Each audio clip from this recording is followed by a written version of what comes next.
പിന്നെ ഈ ചാലഞ്ച് ഒന്നും അത്ര കാര്യമായിട്ട് അല്ല, വെയിറ്റ് കുറയ്ക്കണം എന്ന് ആഗ്രഹം ഉണ്ടെങ്കിലും ചാലഞ്ചിന്റെ ഒരു ഇതൊന്നും എനിക്ക് ഉണ്ടായിരുന്നില്ല. പക്ഷെ ചാലഞ്ച് വെച്ച കാരണം ഞാൻ കുറച്ചും കൂടി അധികം ശ്രമിച്ചു കിട്ടാം, ഇല്ലെങ്കിൽ ഞാൻ അത്ര കാര്യമായിട്ട് എടുക്കില്ലായിരുന്നു.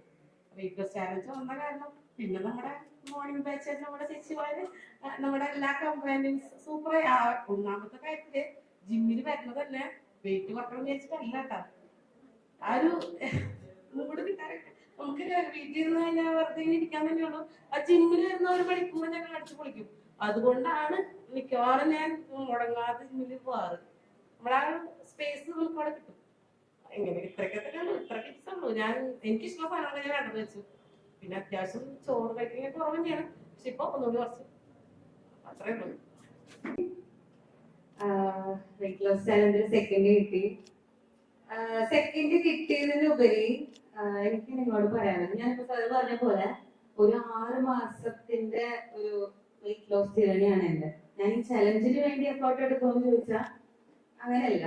ഞാൻ ഇപ്രാവശ്യം ജോയിൻ ചെയ്ത സമയത്ത് ഒരു കാര്യം ഡിസൈഡ് ചെയ്തിരുന്നു. ഞാൻ ഒരിക്കലും ഉഴപ്പില്ല, ഡയറ്റ് ഞാൻ പ്രോപ്പറായിട്ട് കീപ്പ് ചെയ്തിരുന്നു. ഇൻ കേസ് ഇപ്പൊ ഒരു ദിവസം മുടങ്ങിയാൽ പോലും സെക്കൻഡ് ഡേ വന്ന് എന്താണോ ഞാൻ മിസ് ചെയ്തത് അത് കംപ്ലീറ്റ് ചെയ്യാനായിട്ട് ഞാൻ ശ്രമിച്ചിട്ടുണ്ട്.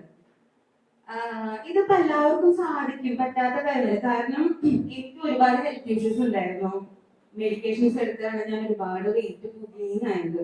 ഒരു 87 kg ആണ് ഞാൻ ഇവിടെ ജോയിൻ ചെയ്യുന്ന സമയത്ത്. ഇപ്പൊ ഞാൻ 72 എത്തിയിട്ടുണ്ട്.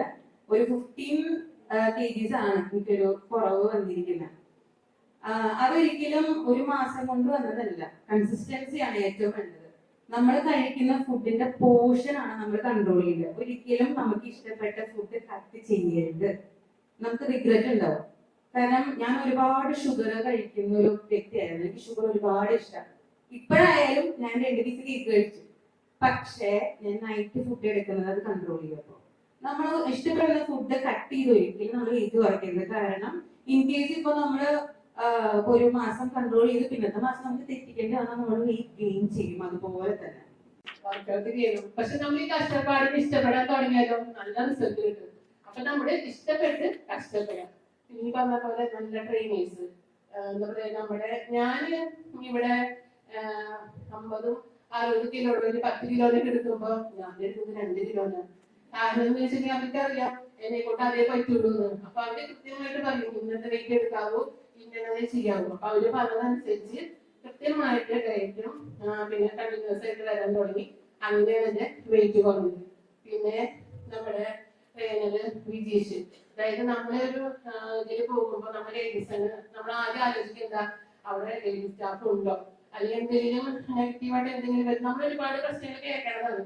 അപ്പൊ നമ്മൾ ആലോചിക്കുക അവിടെ ലേഡീസ് സ്റ്റാഫ് ഉണ്ടോ. അപ്പൊ ഞാൻ ഏകദേശം 6:30 വരെയാണ് ഉള്ളത്. ജോലി കഴിഞ്ഞിട്ട് എന്തായാലും 6:30 കഴിഞ്ഞാൽ എത്തുമ്പോ എന്തെങ്കിലും ആവട്ടെ എന്തായാലും പോയി നോക്കാന്ന് വിചാരിച്ചു. പക്ഷെ നമ്മൾ നമ്മുടെ വീട്ടിൽ എത്രയും കംഫർട്ട് ആണോ, എത്രയും സേഫ് ആണോ അത്രയും സേഫ് ആണ്. ആ കാലത്ത് പോലത്തെ മനസ്സ് അത് കാണാതിരിക്കാൻ അമ്മയുടെ മരണം എന്ന് പറയുന്നതാണ് മനസ്സ്. പിന്നെ നമ്മുടെ ട്രെയിനേഴ്സിനെ കുറിച്ച് പറഞ്ഞല്ലോ, മോട്ടിവേഷൻ ഉണ്ട്. അതായത് ഞാൻ ഫസ്റ്റ് വന്നിട്ട് ഈ പറഞ്ഞ പോലെ വലിയ കാര്യമായിട്ടോ ശ്രദ്ധിച്ചിട്ടുണ്ടെങ്കിൽ കുറേ ഞാൻ വന്നത്. പക്ഷെ അത് കഴിഞ്ഞ് 2 മാസം ഞാൻ ബ്രേക്ക് എടുത്തു. എന്റെ മോള് പുറത്തായിരുന്നു. അവള് കുറേ ചോക്ലേറ്റ് കൊണ്ടുവന്നായിരുന്നു. ഇതൊക്കെ ഞാൻ ഫ്രിഡ്ജിൽ ഇങ്ങനെ ഇടയ്ക്ക് വെച്ചു. ഓരോ പ്രാവശ്യം ഫ്രിഡ്ജിൽ തുറക്കുമ്പോൾ ഓരോ ഫ്രിഡ്ജിൽ എത്ര പ്രാവശ്യം ആ ഫ്രിഡ്ജിൽ തോന്നുന്നു എനിക്ക് അറിയില്ല. ഇതൊക്കെ കഴിഞ്ഞ് അവള് പോയി. ഞാൻ ഇവിടെ തിരിച്ചു വന്നിട്ട് എന്നോട് വിജേഷ് സാധാരണ പോലെ വെയിറ്റ് നോക്കുന്നത്. ഞാൻ എന്ത് നമ്മളെന്തോരം കണ്ടോ വെയിറ്റ് മെഷീനിൽ കയറിയപ്പോ ആ വെയിറ്റ് കണ്ടപ്പോഴേ പഠിച്ചു. കാരണം 1-2 കിലോനല്ല. അപ്പൊ ഞാൻ വിചാരിച്ചു ഇങ്ങനെ പോയാൽ എന്നെ പെട്ടിയിലാക്കാം. പക്ഷെ അവിടെ നിന്ന് അപ്പൊ ഞാൻ എന്ത് ചെയ്തു, കൃത്യമായിട്ട് ഡയറ്റ് എടുത്ത് ഫോളോ ചെയ്തു. അപ്പൊ 4 കിലോ. എന്നോട് ഡോക്ടർ പറഞ്ഞത് ശ്വാസം മുട്ടുണ്ട്, ബാക്ക് പെയിൻ ഉണ്ട്, ഇല്ലാത്ത അസുഖമുണ്ട്, ഷോൾഡർ പെയിൻ ഉണ്ട്. ശ്വാസം മുട്ട് ഞാനൊരു 17 കൊല്ലമായിട്ടാണ് മരുന്ന് കഴിക്കാൻ തുടങ്ങിയത്. അപ്പൊ അത് കണ്ടിന്യൂസ് കഴിക്കേണ്ടതായതുകൊണ്ട് ലിവർ സംഭവങ്ങളൊക്കെ പോയി കിട്ടും പറഞ്ഞു. അപ്പൊ അത് നിർത്തണമെങ്കിൽ 2 വഴിയുള്ളൂ. ഒന്നെങ്കിൽ യോഗ അല്ലെങ്കിൽ ജിം. അങ്ങനെയാണ് ഇവിടെ വന്നത്. ഇപ്പൊ ശ്വാസം മുട്ട് മരുന്ന് ഞാൻ കഴിക്കണില്ല, പൂർണ്ണമായിട്ട് ഒഴിവാക്കി.